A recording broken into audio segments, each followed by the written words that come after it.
wir Selbstmusterung halten und abstoßen, was sich als schlecht erwiesen hat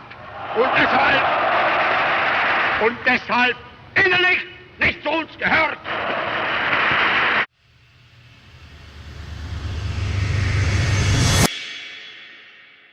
All the Holocaust from the German Perspective documentary.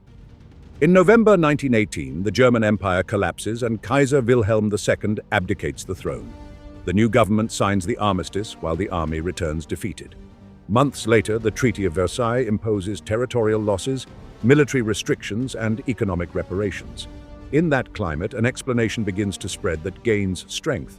The army was not defeated on the front, but betrayed from within. That accusation, known as the stab in the back, becomes a political argument. During the same period, nationalist organizations appear that combine anti-Semitism, rejection of the Weimar Republic, and racial theories. Among them, the Thule Society stands out, influencing the political environment in Munich. That discourse began to integrate into concrete political structures. Politics was no longer limited to parliament, but was oriented toward redefining who belonged to the nation and who was excluded. A vision of the state began to form that used laws, the police, administration, and propaganda to enforce a racial idea. How did that state structure end up organizing the systematic murder of 6 million Jews in Europe? In January 1919, the Deutsche Arbeiterpartei, the German Workers' Party, is created. In September of the same year, Adolf Hitler attends one of its meetings as an army informant. Shortly after, he joins the party. In February 1920, the 25-point program is presented. That document demands the unification of all Germans into a single state, the revision of the Treaty of Versailles, and the exclusion of Jews from German citizenship. That same year, the movement adopts the name National Socialist German Workers' Party, NSDAP.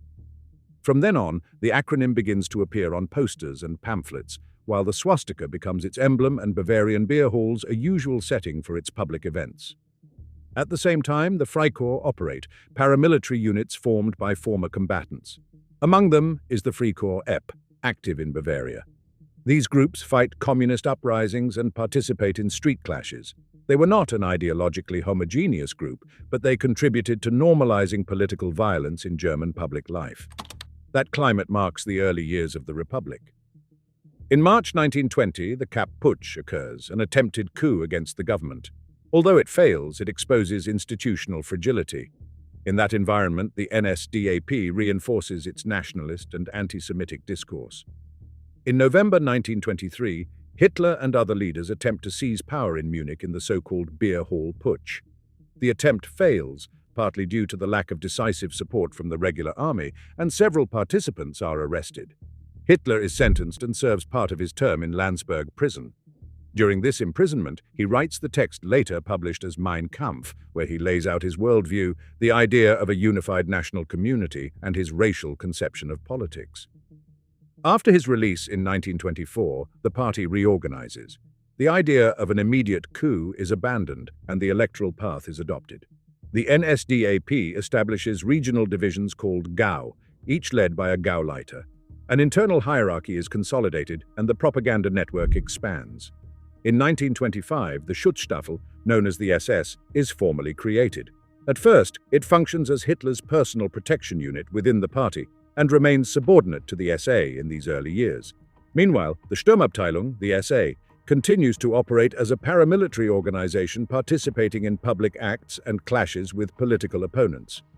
During the second half of the 1920s, the German economy experiences some stability, but the party's ideological base does not disappear. Propaganda insists on the idea of a homogeneous national community, the Volksgemeinschaft, defined by racial and cultural criteria. In October 1929, the global economic crisis begins. Unemployment rises rapidly and the parliamentary system loses support. By 1932, over 6 million people are without work. Between 1930 and 1932, the NSDAP significantly increases its electoral support. In September 1930, it becomes one of the main political forces in the Reichstag. In January 1933, after negotiations between conservative leaders and NSDAP leaders, Adolf Hitler is appointed Chancellor of the Reich by President Paul von Hindenburg within the constitutional framework of the Weimar Republic. The party that began as a small movement in Munich goes on to lead the German government. In a few weeks, the new government began transforming street violence and political pressure into official state decisions. The mass arrests of communists and social democrats in March and April of that year reached around 10,000 people in Bavaria alone, while the so-called protective custody doubled before June. Repression was not limited to visible leaders. It also grew from denunciations by neighbors and co-workers to the point that even the police criticized the avalanche of accusations. On March 22, 1933, the first permanent concentration camp of the regime was opened in Dachau, set up in a former gunpowder factory near Munich. Heinrich Himmler publicly announced its creation and stated that it would start with 200 prisoners and a capacity for 5,000. It was not an ordinary prison. It was born as a political tool to imprison communists and opponents. At this stage, Dachau did not function as an extermination center, but as a concentration camp primarily intended for political opponents of the new regime, forming part of the first process of consolidating power. Meanwhile, Hermann Göring promoted arrests in Prussia and created camps under Gestapo control, while in various territories similar sites appeared promoted by local SA leaders. Göring eliminated these unauthorized centers and reinforced the competition for control of this new instrument of power. In Munich, Himmler organized his own Gestapo and placed Dachau under the command of Theodor Eicke. Over time, the camp network came under his control. While the repressive apparatus was being organized, the government began intervening in civil life. In March 1933, the city of Cologne prohibited Jews from using municipal sports facilities. That same month, exceptions to the expulsion of Jews from civil service were discussed, a topic that President Paul von Hindenburg raised with the new chancellor. Hitler responded using arguments about a supposed Jewish flood in state positions and spoke of clearing sensitive posts for the state. The discourse was no longer limited to party propaganda, it became the basis for decrees. During the first months of 1933, laws were passed that expelled Jews from public office and professions such as law or medicine. However, the decisive change came in September 1935 during the Party Congress in Nuremberg. On September 15th, the Reichstag met in that city, and Hitler presented 3 laws, including the Reich citizenship law and the law for the protection of German blood and honor. The citizenship law established a distinction between Reich citizens with full political rights and subjects, a category in which those not considered of German or related blood were placed. The drafting of these laws was chaotic and rushed. Officials from the Ministry of the Interior worked overnight to write the texts, even using menu cards when they ran out of paper. The blood law prohibited marriages and sexual relations between Jews and citizens of German or related blood, and forbade Jews from employing German women under 45 in their homes. The final text defined as Jewish anyone with at least 3 Jewish grandparents, and set criteria to classify those with 2 Jewish grandparents based on their religion or marriage. Wilhelm Stuckart and Bernhard Lösner played a central role in developing these definitions. Lösner rejected automatically equating all so-called half-Jews with full Jews and proposed criteria linked to religion and marriage, a proposal that was incorporated into the first supplementary ordinance of November 14, 1935. The bureaucracy thus created a classification system that affected daily life: ancestry certificates, genealogical investigations, and expulsions from public service and the army. Even high-ranking officials had to submit detailed family trees to demonstrate their racial purity. Following the September laws, new measures were added.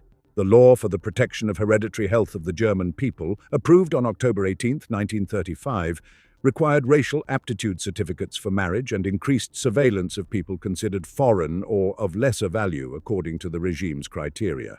Proving that one had no Jewish origin and did not belong to groups classified as inferior became essential for leading a life considered normal within the Reich. From 1937 to 1938, economic pressure increased.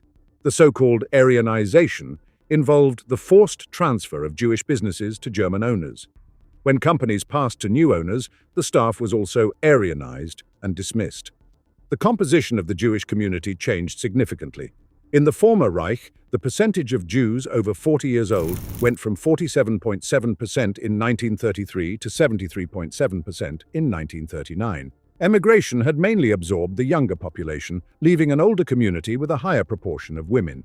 The decree of March 29, 1938, removed tax exemptions from Jewish aid institutions, and on November 19th of that same year, Jews were formally excluded from public assistance.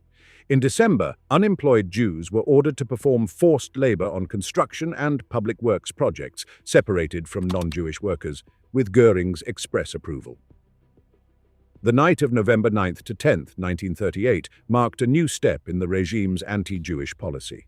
After the assassination of a German diplomat in Paris, a coordinated wave of violence erupted against synagogues, Jewish businesses, and homes. Although presented as a spontaneous reaction, the violence was coordinated from party levels and carried out with the active tolerance of state authorities. It was executed by party members and sympathizers, and the state later intervened by imposing collective fines on the Jewish community and accelerating the expropriation of businesses. In subsequent speeches, Hitler combined open threats with references to national sovereignty to justify measures against Jews, accusing them of international agitation and influencing foreign powers. Public violence did not replace the legal framework built since 1933. Rather, it reinforced it, consolidating a dynamic in which laws and open coercion began to support each other. In September 1939, German forces crossed the Polish border. Within a few weeks, the Polish state was dismantled, and its territory was divided between Germany and the Soviet Union. The western regions were directly incorporated into the Reich, while the central and southern parts of the country came under a separate administration called the General Government. Hans Frank was appointed governor and established his headquarters in Krakow. From that moment, the political and administrative reorganization of the occupied territory began. The occupation installed a German civil administration operating alongside police authorities. Administrative districts were created, and offices were set up to register population, resources, and property. German authorities assumed control of public institutions and established new hierarchies that placed local officials under their command. The general government became a space directly managed by the regime's decisions. One of the first measures in major cities was to concentrate the Jewish population in designated areas. In Warsaw, Łódź, and other localities, the relocation of entire families to enclosed neighborhoods defined by decrees was ordered. These spaces, known as ghettos, were isolated with walls or permanent controls. Movement was regulated with special permits and strict schedules. To administer these areas, Jewish councils called Judenräte were created, appointed under German supervision. These councils were tasked with organizing censuses, distributing labor, and transmitting orders. Final authority remained in German hands, controlling resources and key decisions. The immediate goal was to concentrate the population, facilitate surveillance, and physically separate Jews from the rest of urban society. During 1939 and 1940, internal deportations occurred within the occupied territory. Jews living in areas annexed to the Reich were transferred to the general government through transports organized by German authorities. These movements reorganized population distribution and increased density in the ghettos. The railway system became a central tool for controlling the territory. The next step was to incorporate this population into forced labor. Labor offices registered men and women of working age and assigned specific tasks. Brigades were formed for public works, road construction, and industrial activities. Some workers were sent to the Reich, while others remained in the general government under direct supervision. Authorities set quotas and coordinated with companies in need of labor. In parallel, the economic administration changed ownership in the occupied territory. Shops, workshops, and businesses belonging to Jews were seized and placed under German management. Commissioners were appointed to manage assets and reorganize production. In rural areas, agricultural operations were intervened, and resources were redistributed according to the priorities of the German economy. The occupation altered who controlled production and supply. Restrictions within the ghettos affected food, housing, and movement. Rations were regulated by German authorities and differentiated according to categories established by the administration. Material conditions progressively deteriorated due to overpopulation and supply limitations. Demographic and economic control became a central part of territorial management. While these transformations were taking place in Poland, within the Reich, a different policy was applied, targeting people considered sick or unable to work. In the fall of 1939, Adolf Hitler signed a secret authorization, retroactive to September 1st, initiating a program aimed at eliminating patients in psychiatric institutions. This program, later known as T4, operated through administrative decisions signed by doctors and regime officials. Specific centers were established where gassing methods were used to kill individuals selected according to criteria defined by medical and political authorities. The program was not designed as part of a policy against the Jewish population in Poland, but as a measure targeting people classified as unproductive or sick. However, its organization involved creating administrative procedures, transporting individuals, and managing closed facilities. The personnel involved in T4 gained experience in record-keeping, administrative coordination, and the technical operation of facilities designed to kill through gas. These practices were developed within German territory and remained confidential. The regime's administrative structure demonstrated the capacity to plan and execute lethal decisions through formal orders and systematic documentation. Between 1939 and 1941, the war expanded the reach of the regime's policy. The occupied territory became a space where civil administration, police, and economy acted in a coordinated manner. The general government functioned as a laboratory for demographic control, urban reorganization, and forced labor. The state apparatus, already consolidated within the Reich, now operated in a broader and more complex scenario. On June 22, 1941, Germany launched Operation Barbarossa and opened the largest campaign to the east. The columns advanced along three main axes: to the north, towards the Baltic countries and Leningrad, to the center, heading to Minsk and Smolensk, and to the south, towards Ukraine.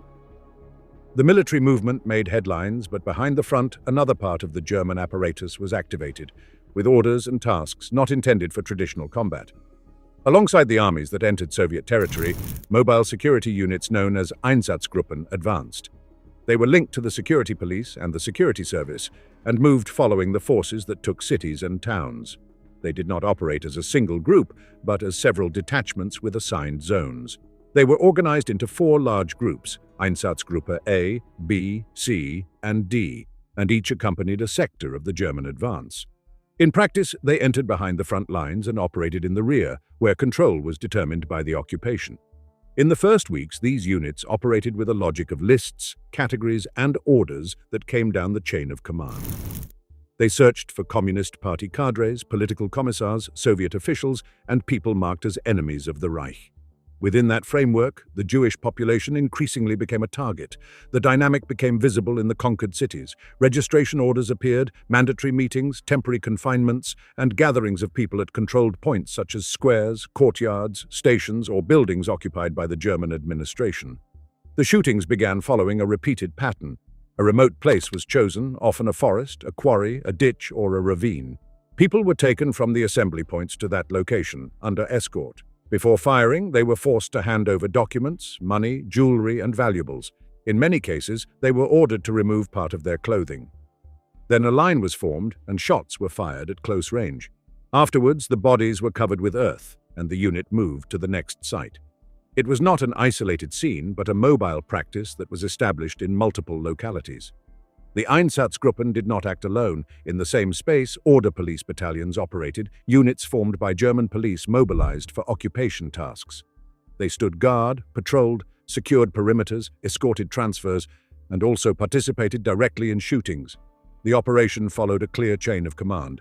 Officers received instructions and transmitted them to companies and platoons. In large-scale operations, forces were combined, and tasks were divided among those who gathered the people, those who monitored the route, and those who carried out the executions.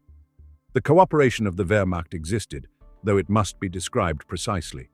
It was not a matter of claiming that the regular army acted as a single block dedicated to killing civilians. What existed were forms of support that varied according to location and command. In some cases, military units provided transport, supplied fuel, helped with communications, delivered information about the local population, or secured the area so that the operation could proceed without interference. There were also situations in which military authorities knew that shootings were taking place in the rear and allowed access, the movement of trucks, or the use of routes under army control. That relationship changed depending on the time and region and was defined in practice, on the ground. As the advance continued, the categories of people executed expanded. In some places, it began with adult men, under the argument of security or potential enemies, and then included women, the elderly, and children. The mechanics of the massacre became more visible because the volume increased. There were operations in which entire communities were eliminated in a single episode, not just selected groups. The violence stopped hiding in small numbers and came to occupy entire days, with trucks coming and going, police and guards forming cordons, and graves being filled one after another. In the Baltic regions, the German occupation also found local collaboration in some areas. There were attacks, raids, and pogroms in the first days of the German entry, and later the German structures took direct control and organized actions systematically. In Belarus and Ukraine, the pattern repeated with its particularities: identification, concentration, transfer to the outskirts, and execution. Local authorities were pressured to provide lists, guide to neighborhoods, or point out houses, and the German apparatus used that information to accelerate the process. The case of Kiev showed an operation that was no longer a series of small shootings, but a concentrated action of enormous scale. In September 1941, after the capture of the city, instructions were issued for the Jewish population to present themselves at a designated point with documents and belongings. Instead of an actual transfer, a march was organized to a ravine on the outskirts known as Babi Yar. There, thousands of people were executed over 2 days. The number recorded by the organizers themselves exceeded 33,000 victims in that episode. The operation required coordination, access control, traffic diversion, crowd management, armed personnel to monitor, and shifts to carry out the shooting. To sustain this type of violence, the units generated documentation. Reports were drafted, operations enumerated, and results recorded.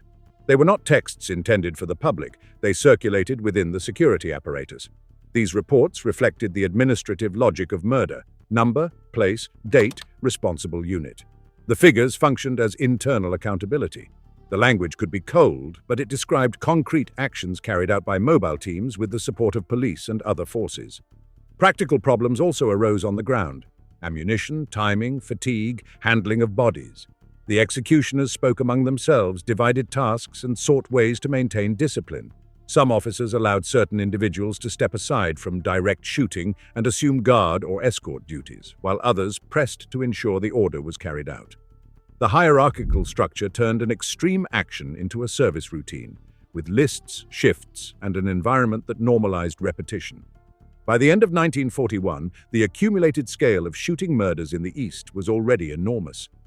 In the first stage of the Eastern Campaign, deaths of Jewish populations and other targeted groups in mobile operations reached hundreds of thousands and would continue to increase during 1942, eventually surpassing 1.5 million victims by gunfire, including actions by security units, police, and auxiliary forces across multiple regions.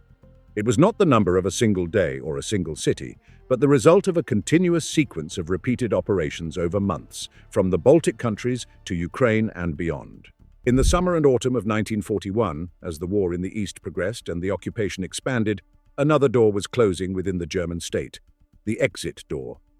Until that moment, for years, official policy had pushed many Jews to leave, and offices, procedures, payments, and controls had been created to accelerate that expulsion. But in 1941, with the conflict already widespread, the margin for emigration began to shrink due to a lack of ships, entry restrictions in other countries, and currency problems. In that context, the police apparatus began discussing preventing emigration. Transport was limited, and what they called a final solution was already seen as near. In that same period, the path of leaving was closed, and the path of evacuating was opened. From the SS and police headquarters, Jewish emigration was prohibited under the argument of wartime risks and with the idea that there were other options in the East. In internal documents, the focus of the phrase changed. Instead of pushing people out of the Reich, plans began to move them east under German control. It was not a public announcement, but an administrative shift that required coordination between offices. In that climate, Reinhard Heydrich took a step to secure formal backing that would allow him to speak and act on behalf of a European plan. He ordered Adolf Eichmann, his specialist on Jewish affairs, to prepare a brief text in bureaucratic language ready to be signed. The document was presented to Hermann Göring, who signed it on July 31, 1941.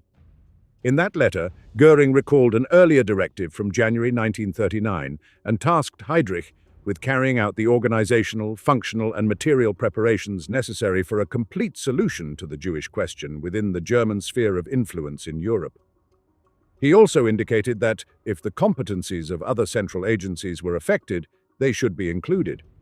That document was not an announcement with a specific date, but an instrument of authority. With that signature, Heydrich could convene other ministries and demand cooperation. It was no longer an internal initiative, but an officially assigned task. In parallel, other pieces moved within the administration. In the general government, civil authorities awaited definitions regarding the course of policy and sent Josef Bühler to Berlin to gather information firsthand. In the Reich Chancellery, control mechanisms were activated. It was ordered that if invitations arrived from Heydrich's office for a meeting, someone had to attend as an observer. And in the Foreign Ministry, the corresponding division reacted quickly and drafted a memorandum with proposals on the final solution in Europe, including a preliminary list of countries to be addressed first. In that environment, a meeting was prepared that would later become known, although at the time it was handled as a gathering of officials. It was initially set for December 9, 1941, but was postponed at the last moment. The final date was January 20, 1942, at noon, with lunch included. The location was a villa used by the security police and the security service as a guest house in Berlin at Am Großen Wannsee, number 50/58. It was not an intimidating building nor a cold office. It was a spacious, almost retreat-like space with a music room, a game room with billiards, a large meeting room, a terrace facing the lake, central heating, hot and cold water, included meals and availability of wine, beer and cigarettes. The price was listed as 5 Reichsmark per night with service and breakfast. That Tuesday, with snow outside, about 15 high-ranking officials met. Not all original invitees attended. There were absences and some offices sent replacements. Instead of Franz Schlegelberger, the main official from the Ministry of Justice, Roland Freisler, arrived. Hans Frank did not attend for the general government. His deputy, Josef Bühler, represented him. Eberhard Schöngarth represented the police apparatus of the general government. From the Baltic region came Rudolf Lange, head of an operational command and regional head of the security police in Riga. The table was arranged in clearly defined groups. Representatives of ministries with direct competencies were present. Wilhelm Stuckart for the Interior, Roland Freisler for Justice, Erich Neumann from the Four-Year Plan Office, Friedrich Wilhelm Kritzinger from the Reich Chancellery, and Martin Luther for Foreign Affairs. Also participating were Alfred Meyer and Georg Leibbrandt from the Ministry for the Occupied Eastern Territories and Josef Bühler for the general government. In another sector were those defending race and party interests, Gerhard Klopfer from the Party Chancellery and Otto Hoffmann from the SS Main Office for Race and Settlement. From the core of the security system, Heydrich brought his team, Heinrich Müller, head of the Gestapo, and Adolf Eichmann, technical head of the Jewish Affairs section. When the meeting began, Heydrich made the hierarchy clear. He stated that he was the delegate responsible for preparing the final solution to the Jewish question in Europe and that his office had central direction over that policy, regardless of borders. He began by reviewing the previous stage, emigration. There he presented a figure. Between the rise to power and October 31, 1941, 537,000 Jews had left the country.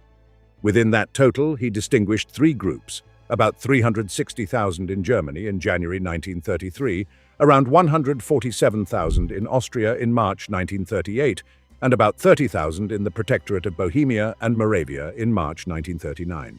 He also explained how that emigration had been financed. The principle applied was that Jews with resources had to cover the costs of poor Jews, and an emigration tax was imposed. In addition, foreign currency was required upon arrival at the destination, and to avoid affecting German reserves, Jewish organizations abroad, with support from Germany, collected foreign exchange. By October 31, 1941, these organizations had contributed around $9,500,000. After that review, Heydrich turned to the new line. Instead of emigration, he explained, another possibility had been adopted following the formal authorization signed by Hermann Göring on July 31, 1941, the evacuation of Jews to the east. This evacuation was presented as a stage within a broader process that would serve as practical experience for the so-called final solution. At that point, he displayed a statistical chart with estimates by country, as if Europe were a demographic inventory under administration. The table included approximate figures: 131,800 for Germany, 43,700 for Austria, 74,200 for the Protectorate of Bohemia and Moravia, more than 2,200,000 for the general government, and around 400,000 for the Białystok district, in addition to other European territories. The total exceeded 11 million people. The figure was not an abstract inventory. Each column implied a responsible authority and a path of execution. Foreign affairs had to activate embassies and delegations in Allied countries or under German influence.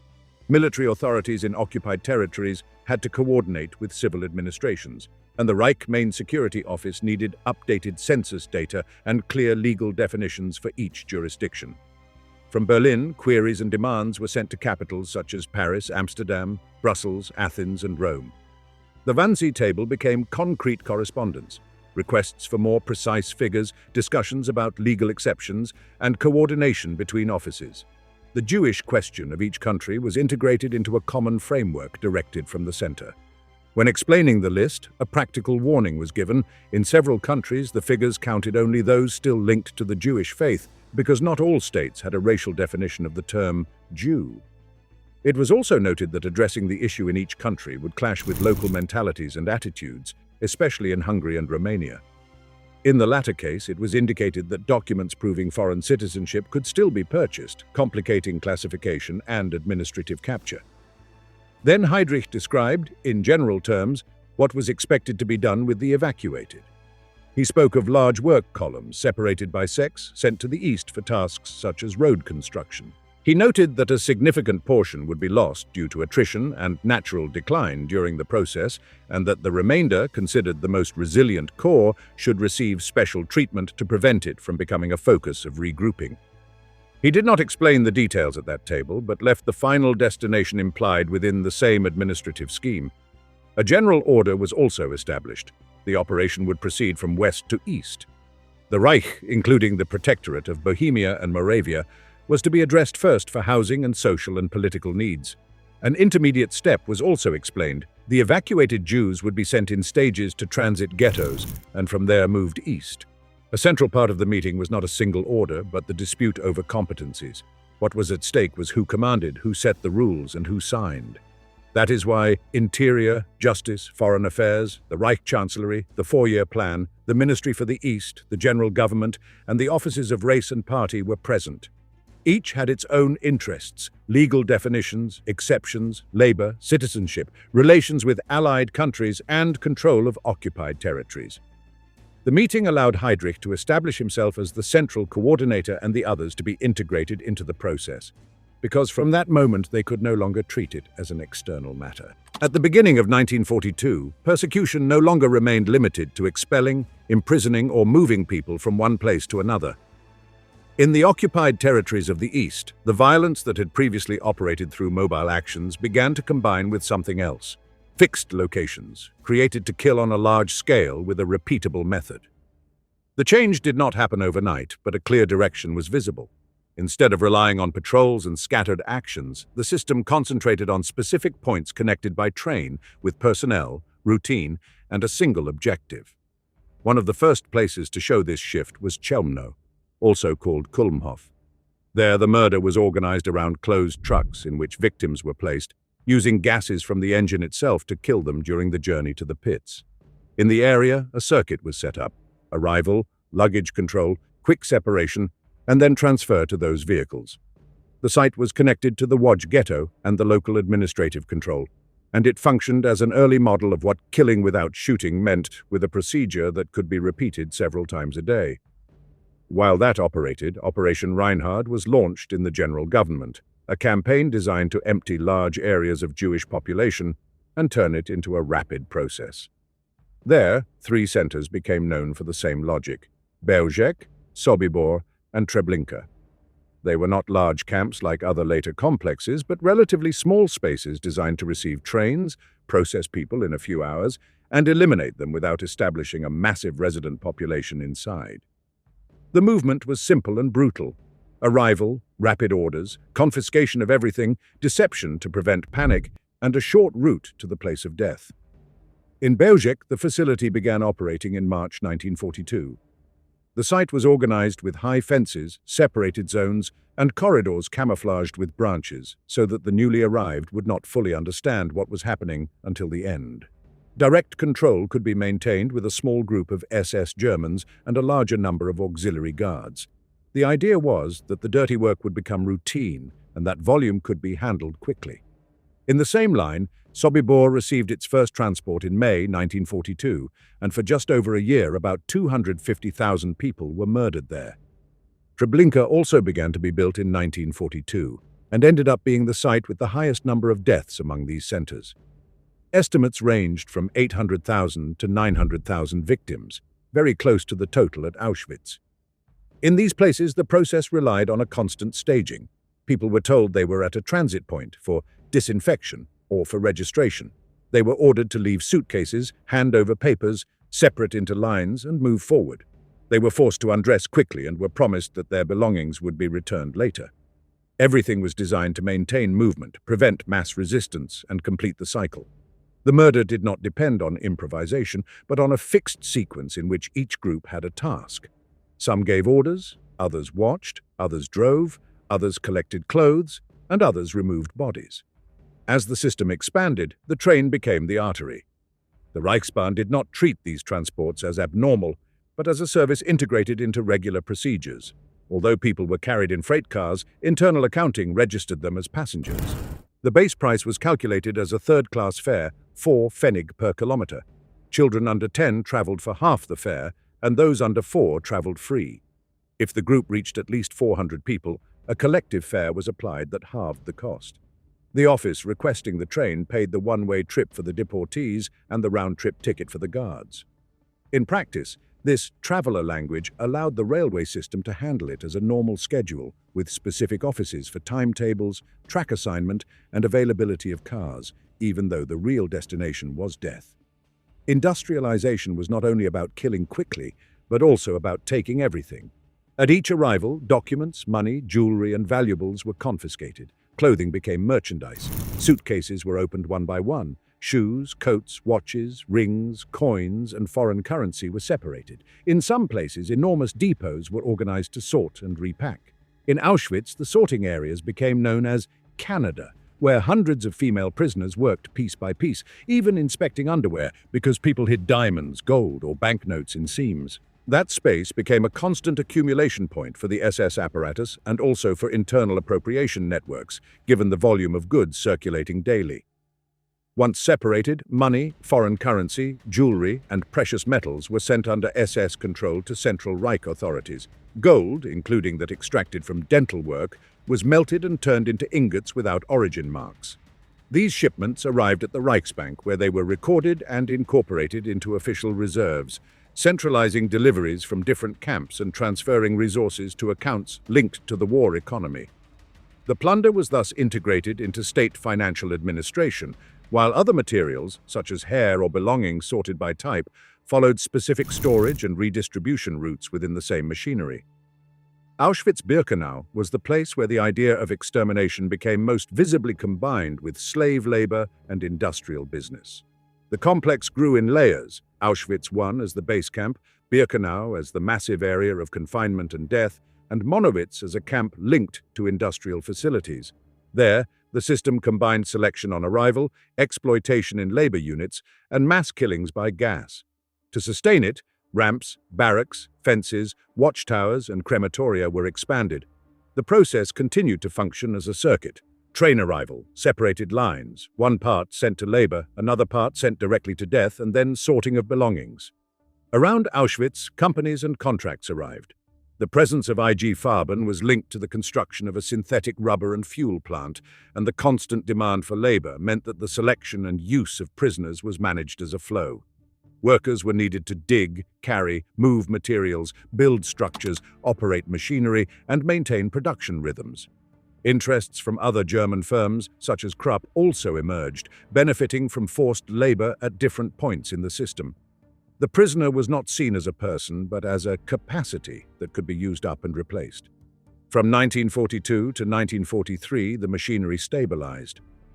The Operation Reinhard centers operated at a high pace while there were ghettos to empty, and when the flow changed, some of those sites were dismantled or concealed.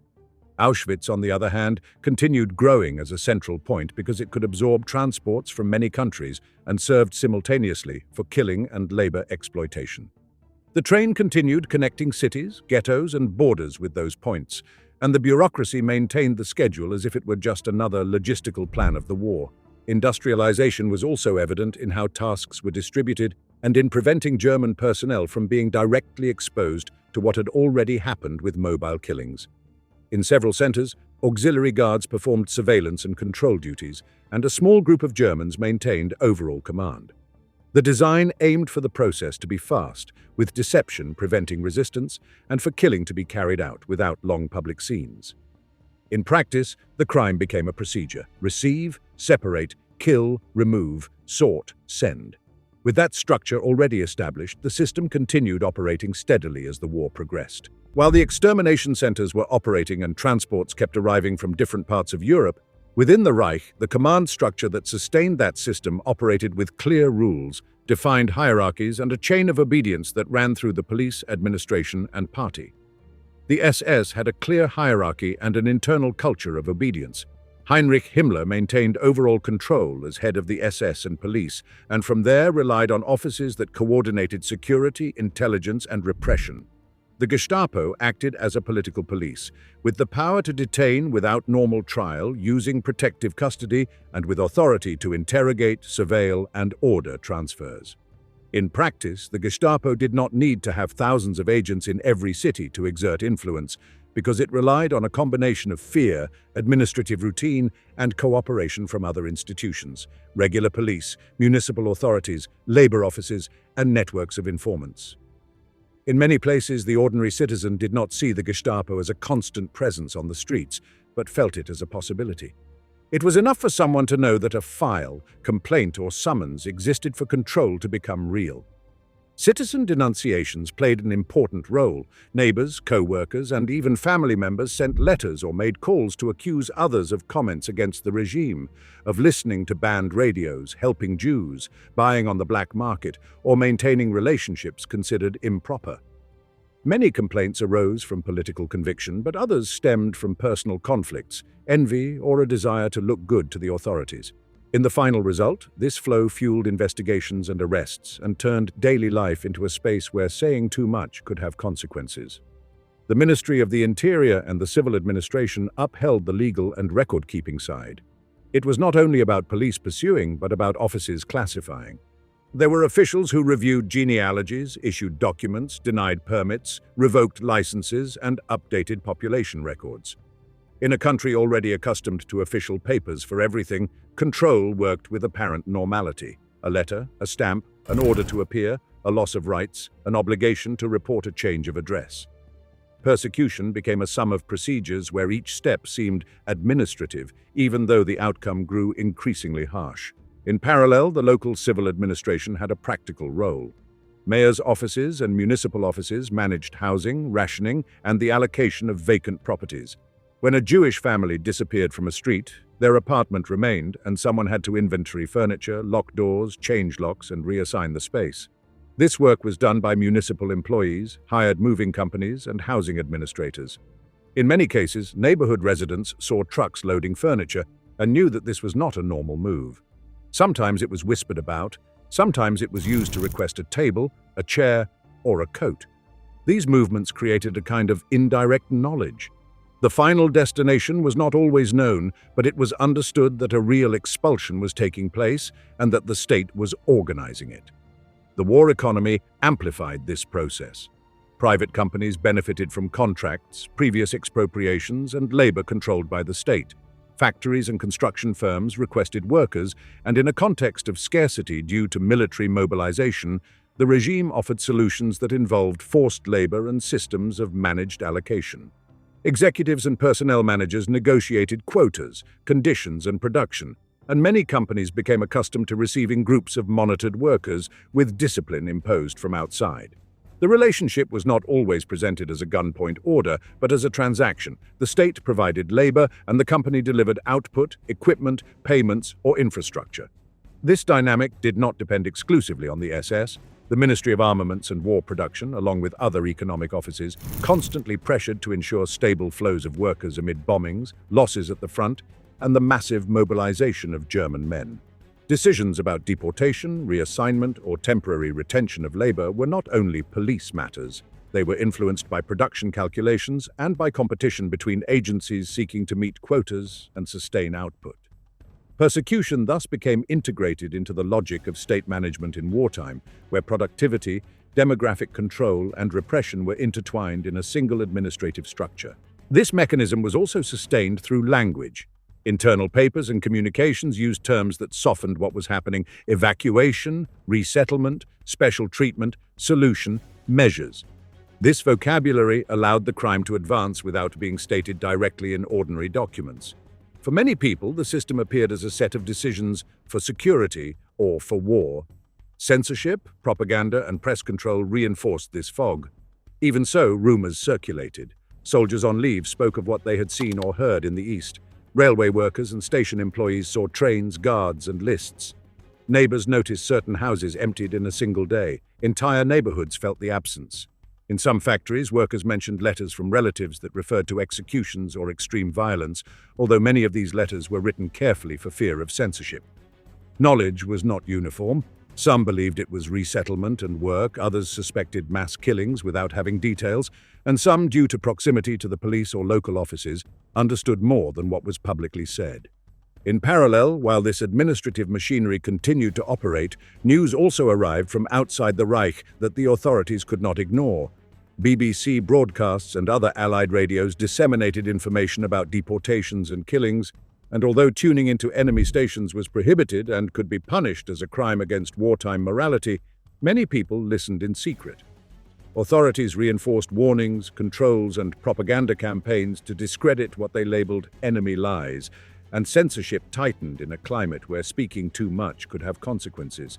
In those years, the myth of nobody knew anything did not fit with what was seen in streets, offices, and stations.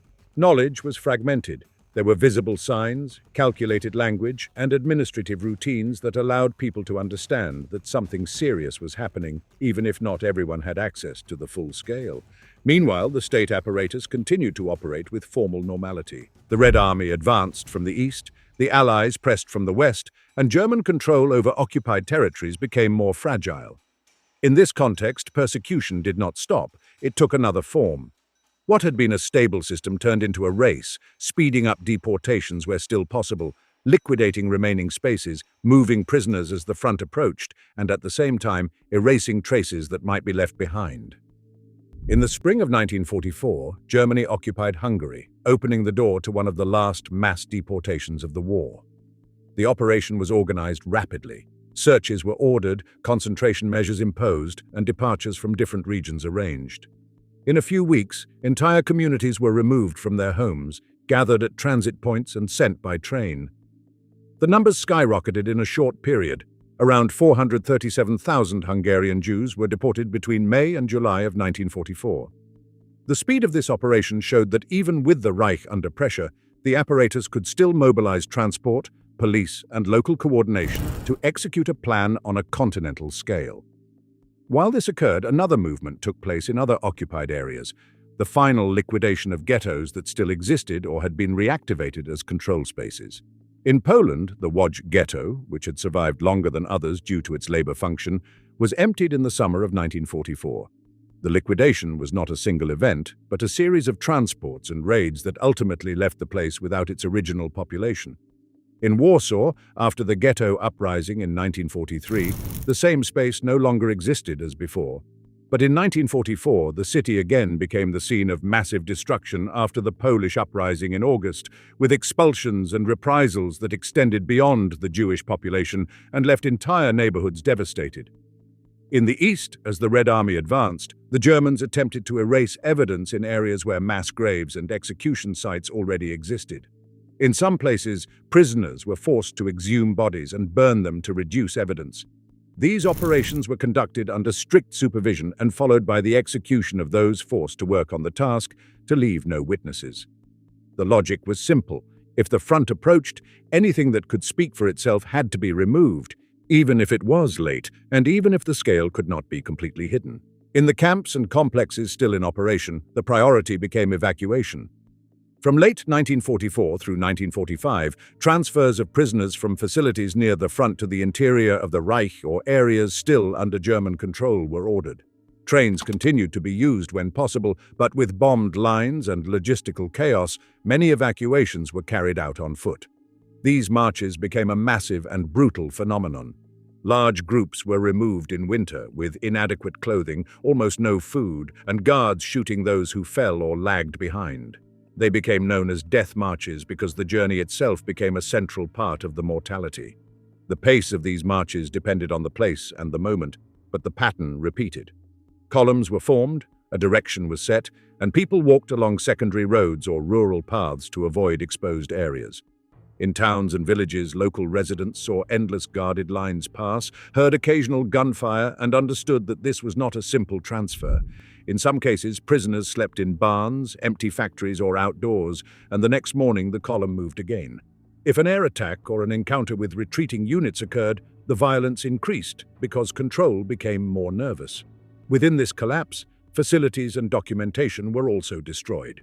In several places, before evacuating or abandoning, buildings were blown up, warehouses burned, equipment dismantled, and files set on fire. In Auschwitz, for example, crematoria and other facilities were destroyed before the Soviet arrival in January 1945. Local and central offices burned lists, shredded papers, or moved boxes toward the interior. Not everything was destroyed. Some was lost due to bombings, and some was abandoned out of haste. In some cases, the documents that survived did so because they remained in offices that no one reached in time, or because there was no time to complete the burning. In others, fragments were saved due to individual decisions, disorder, or simple saturation. There was too much to destroy and too little time to do it. The goal was not to reconstruct anything, but to leave less organized evidence, although the process was incomplete and structures, material remains, and testimonies survived. In 1944, late movements around the SS leadership also intensified. Heinrich Himmler began exploring political exits without Hitler's authorization, as the war was already going downhill. There were contacts and indirect negotiations with external actors, attempts to open channels with Westerners, and discussions about possible exchanges or handovers. Fundamentally, these maneuvers did not stop persecution in general, but they did show that within the regime two lines coexisted at the same time, continuing the policy to the end and at the same time trying to open a personal and political exit in the face of defeat. When the Reich collapsed in 1945, the outcome was already fixed: around 6 million Jews murdered and hundreds of thousands of other persecuted victims across Europe. In the spring of 1945, Germany ran out of room to maneuver. Cities were damaged, transport was broken in sections, and the front was collapsing. When Allied forces advanced, they found a country in retreat and, in many places, facilities and prisoners that the regime had no longer managed to evacuate. These discoveries were documented with cameras, military reports, and testimonies, and soon circulated as direct evidence. At the same time, political power collapsed. Adolf Hitler died in Berlin at the end of April, and the remaining government tried to hold on for a few more days without real capacity. The German surrender was signed in May 1945, ending the war in Europe. From then on, the central question became what to do with those responsible and how to answer for what had occurred in the name of the German state. The Allies promoted an international judicial process in Nuremberg. The main trial took place between November 1945 and October 1946. Of 22 accused, 3 were acquitted, 7 received prison sentences, and 12 were sentenced to death. Hermann Göring did not reach execution. The tribunal declared organizations criminal, such as the SS, the Security Service, the Gestapo, and the party leadership. Subsequent trials targeted doctors, jurists, military leaders, and economic officials. In total, 185 additional figures from the Nazi elite were accused. At the same time, denazification was applied, with questionnaires, commissions, and civil courts. The Sprüchkammern processed more than 900,000 people. Around 25,000 were considered guilty, and 1,667 classified as major offenders. The post-war period was marked by scarcity, destruction, and massive displacements. Millions of refugees and expelled persons arrived from Eastern Europe. Millions of liberated foreigners awaited repatriation. The immediate priority was survival. In that context, public discussion about responsibility was sidelined. In many households, the prevailing explanation was that everything had happened by orders. Over time, new investigations and trials, especially in West Germany, revealed the participation of wide networks. In East Germany, memory was integrated into an official anti-fascist narrative. Denying what had happened emerged as an ideological reaction and forced the reinforcement of historical research and judicial documentation. Over time, the Holocaust became incorporated into education, monuments, and German public memory. Yet what occurred was not the result of temporary disorder or isolated decisions. It was a state construction planned from offices, sustained by laws, coordinated by ministries, and executed by an administrative chain that functioned systematically until the regime's very collapse.